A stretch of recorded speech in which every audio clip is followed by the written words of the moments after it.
Egaa akkam jirtu nagaa jirtu akkam jirtu ilmaan Oromoo kan biyya keessaa kan biyya alaa teessanii qophii fanii balee gaskaara kana hordoftan.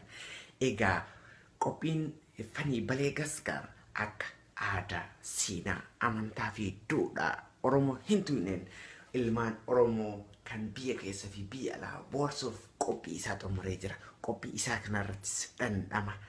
Qophii fanii balee gaskaar keessaa faniin balee gaskaar waa hedduu of keessatti qaba.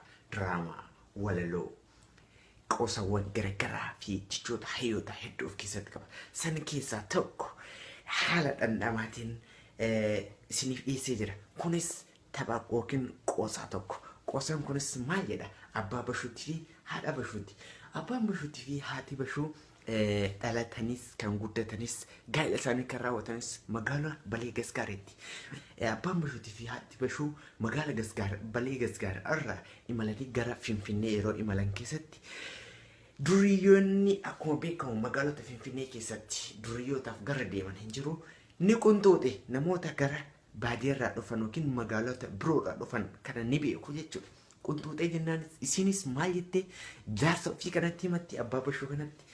Abbaa bashuu bashiyaa isintu dhiirsa kiyyaa maal godhinaan jedhanii dahiyyaa jetteen itti himatti. Yeroo isin akkana jettee itti himattu kana keessatti abbaan bashuu kunis hin laale yeroo laalu duuban jiran. Akkuma beekamu magaalaa Finfinnee magaalaa guddattii Oromiyaa haa taatu malee afaan itti leellifamee itti haasawu afaan Amaaraati.